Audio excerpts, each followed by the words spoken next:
ಕೊಟ್ಟು ಮಾತಾಯಿತು ಮುಂದಾಯಿತು ಮುದ್ದಾಯಿತು ಮೈಯಲ್ಲಿ ಹೇಳ್ತಿದೆ ಮೋಹನ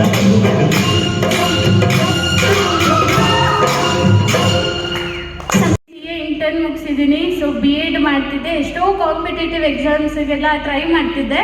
ಸೊ ಏನಂತ ಹೇಳಿದ್ರೆ ಲೈಫ್ನ ಚೆನ್ನಾಗಿ ಮಾಡ್ಕೋಬೇಕು, ಬೆಟರ್ ಲೈಫ್ನ ಲೀಡ್ ಮಾಡಬೇಕು. ಅದಕ್ಕೆ ಜಾಸ್ತಿ ಎವ್ರಿ ಮಂತ್ ಪ್ರತಿ ತಿಂಗಳು ನಮ್ಮ ಟೀಮಿಂದಾನೇ 30ರಿಂದ 50 ಜನವರೆಗೂ ಎವ್ರಿ ಮಂತ್ ಬರ್ತಿದ್ದೀವಿ ಲೈಫ್ ಸ್ಟೈಲ್ ಡೇಗೆ.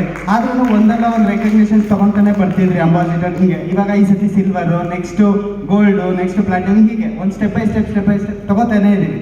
ಆದರೆ ನನಗನ್ಸಿದ್ದು ನಾನು ಎವ್ರಿ ಮಂತು 30 to 50 ಮೆಂಬರ್ಸ್ ಕರ್ಕೊಬರ್ತಿದ್ದೀನಿ ಲೈಫ್ ಸ್ಟೈಲ್ ಡೇಗೆ. ಅವ್ರದ್ದು ಲೈಫ್ ಚೇಂಜ್ ಆಗೋ ಥರ ನನ್ನ ಲೈಫ್ ಚೇಂಜ್ ಆದಂಗೆ ಅಂತ. ಅದೇ ಥರ ನಾನು ಕರ್ಕೊಂಬಂದವರು ಕೂಡ 30ರಿಂದ 50 ಜನದ ಲೈಫ್ ಚೇಂಜ್ ಮಾಡಿದ್ರೆ ಮೋಸ್ಟ್ಲಿ ಅವ್ರದ್ದು ಲೈಫ್ ಚೆನ್ನಾಗಾಗುತ್ತೆ ಅಂತ ನನಗೆ ಯಾವಾಗಲೂ ಅನ್ನಿಸ್ತಾ ಇರುತ್ತೆ ಈವೆಂಟಿಗೆ ಬಂದಾಗೆಲ್ಲ. ಅದು ನನಗೆ ಎಕ್ಸ್ಪೀರಿಯನ್ಸ್. ಯಾವತ್ತಾದ್ರೂ ಯೋಚನೆ ಮಾಡಿದ್ರಾ ಈ ಥರ ಸಣ್ಣ ಆಗೋಕ್ಕೆ ಅಥವಾ ನಾನು ದಪ್ಪ ಆಗ್ಬಿಟ್ಟು ನಾವಿಬ್ಬರೂ ಸೇರ್ಕೊಂಡು ಗಂಡ ಹೆಂಡತಿ ಒಟ್ಟಿಗೆ ಒಂದೇ ಪ್ರೊಫೆಷನ್ನ ಮಾಡ್ತೀವಿ ಅಂತ? ಇಲ್ಲ, ಇದು ಚಾನ್ಸೇ ಇಲ್ಲ. ಯಾಕಂದರೆ ಹೊರಗಡೆ ನೋಡ್ತಾ ಇರ್ತೀನಿ, ಒಬ್ಬರು ಮಾಡೋ ಕೆಲಸ ಇನ್ನೊಬ್ರು ಗಂಡ ಕೆಲಸ ಮಾಡೋ ಜಾಗಕ್ಕೆ ಹೆಂಡತಿ ಹೋಗಂಗಿಲ್ಲ, ಹೆಂಡತಿ ಕೆಲಸ ಮಾಡೋ ಜಾಗಕ್ಕೆ ಗಂಡ ಹೋಗೋಕ್ಕಾಗಲ್ಲ. ಬಟ್ ಇದೊಂದು ಪ್ರೊಫೆಷನಲ್ಲಿ ಮಾತ್ರನೇ ಇಬ್ಬರು ಜೊತೆಲಿ ಇರೋಕ್ಕಾಗುತ್ತೆ. ನಮ್ಮ ಲೈಫಲ್ಲಿ ಇವಳು ಇಲ್ಲಿವರೆಗೂ ಅಂದರೆ ಬಿಫೋರ್ ಹರ್ಬಲ್ ಲೈಫ್ವರೆಗೂ ಯಾವತ್ತೂ ಯಾವುದೇ ಫ್ರೆಂಡ್ಗೂ ನನ್ನನ್ನು ಪರಿಚಯ ಮಾಡಿಸ್ತಿರ್ಲಿಲ್ಲ. ಒಂಥರ ಒಂದು ಮೂವಿ ನೋಡ್ಬೋದು, ಆ ಮೂವಿಯಲ್ಲಿ ಬಾಗ್ಲಾಕ್ಬಿಟ್ಟು ಕಿಟಕಿಯಿಂದ ಮಾತ್ರ ಮಾತಾಡ್ತಾರಲ್ಲ, ಹಾಗೆ ನಾವು ಇರ್ತಾ ಇದ್ದಿದ್ದು. ನನ್ನ ಗೇಟಿಂದ ಕೂಡ ಆಚೆ ಬರ್ತಿರ್ಲಿಲ್ಲ, ನಮ್ಮ ಮನೇಲಿ ಬಾಗ್ಲೇ ತೆಗಿತಾ ಇರಲಿಲ್ಲ. ಸೊ ಹಾಗೇ ಇರ್ತಾ ಇದ್ದಿದ್ದು. ಇವ್ರಿಗೆ ಇಷ್ಟ ಆಗ್ತಿರ್ಲಿಲ್ಲ ನಾನು ಯಾರ ಜೊತೆನೂ ಮಾತಾಡೋದು, ಎಲ್ಲೂ ಹೋಗೋದು, ಯಾವ ಫಂಕ್ಷನ್ಸ್ಗೂ ಹೋಗ್ತಿರ್ಲಿಲ್ಲ, ಯಾವ ಮದುವೆಗೆ, ಯಾವ್ದಾದ್ರು ರಿಲೇಷನ್ ಮನೆ, ನಮ್ಮ ಮನೆಗೂ ಯಾರೂ ಬರ್ತಿರ್ಲಿಲ್ಲ, ನಾವು ಯಾರ ಮನೆಗೂ ಹೋಗ್ತಿರ್ಲಿಲ್ಲ. ನಾನೇ ಜನ ಸೇರಲ್ಲ ಅಂದರೆ ಇನ್ನು ಅವ್ರನ್ನ ಜನ ಸೇರಕ್ಕೆ ಬಿಡ್ತೀನಿ. ಮೇ ಬಿ ಇವರಿಬ್ಬರು ನೋಡಿನ ಹಾಡು ಬರೋದು ಅನ್ಸುತ್ತೆ, ಮಾಯಾವಿ ಅಲ್ವಾ ಕಿಟಕಿಲೇ ನಿಂತು ನಾ ಕಾದೆ ಅಂತ. ಸೂಪರ್. ಸೊ ಇವಾಗ ಎಕ್ಸ್ಪೀರಿಯನ್ಸ್ ಸೂಪರಾಗಿ ಮಾಡ್ತಿದ್ರಿ, ಎಲ್ಲ ಕಡೆ ಹೋಗ್ತೀವಿ. ಇವಾಗ ಖುಷಿ ಮಜಾ ಏನು ಗೊತ್ತಾ, ನಾವು ನಾರ್ಮಲಿ ಬೇರೆ ಕೆಲಸ ಮಾಡಿದ್ರೆ ಅವ್ರು ಹೇಳಿದ್ರು ಗಂಡ ಮಾಡೋ ಕೆಲಸದ ಹತ್ರ ಹೆಂಡತಿನ ಕರ್ಕೊಂಡೋಗಿ ತೋರ್ಸೋಕ್ಕಾಗಲ್ಲ, ಹೆಂಡತಿ ಮಾಡೋ ಕೆಲಸದ ಹತ್ರ ಗಂಡನ ಕರ್ಕೊಂಡೋಗಿ ತೋರ್ಸೋಕ್ಕಾಗಲ್ಲ. ಆ್ಯಂಡ್ ಇಲ್ಲಿ ಬೆಸ್ಟ್ ಪಾರ್ಟ್ ಏನು ಗೊತ್ತಾ, ನಾವು ಏನು ಮಾಡ್ತಾ ಇದ್ದೀವಿ ಅಂತ ನಮ್ಮ ಎಂಟೈರ್ ಫ್ಯಾಮಿಲಿನ ಕರ್ಕೊಂಡು ಬಂದು ತೋರಿಸ್ಬೋದು. ಸೊ ಬಂದಿರೋದು ದೊಡ್ಡವರು, ಅವರು ಸೂಪರ್ವೈಸರ್ ಆಗ್ಬಿಟ್ರು. ಸೂಪರ್. ಸೊ ಇವರು ಕೋಚ್, ಅವ್ರ ಮಕ್ಕಳು ಕೋಚ ನೋಡಿ. ಈಗ ಇರಬೇಕಾಯ್ತು ನಮಗೆ, ಅವಾಗ ನೋವು ಬಂದರೆ ಬೇರೆ ಏನಿಲ್ಲ, ಅದೇ ಬಟ್ಟೆ ಚಿಕ್ಕದು ಮಾಡಿ ಅದೇ ಪಡ್ಕೊಡ್ತಿದ್ದೀನಿ. So thank you. ಇದು ನ್ಯೂಟ್ರಿಷನ್ ನಮ್ಮ ಮುದರ್ಸನ್ ಸಾಹೇಬ್ ಮಾತಾಡಿದಲ್ಲ ಅವರು coach. So thank you. Age ಎಷ್ಟು?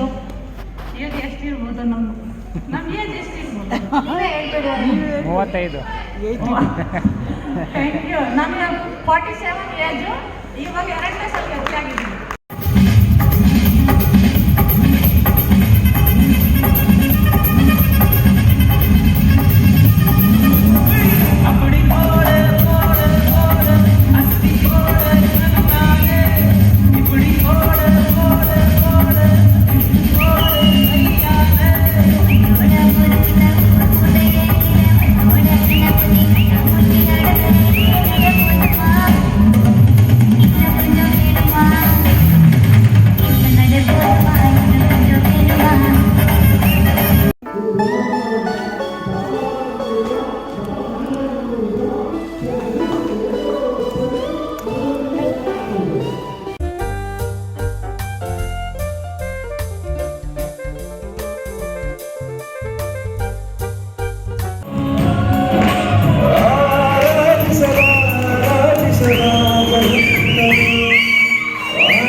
Thank you.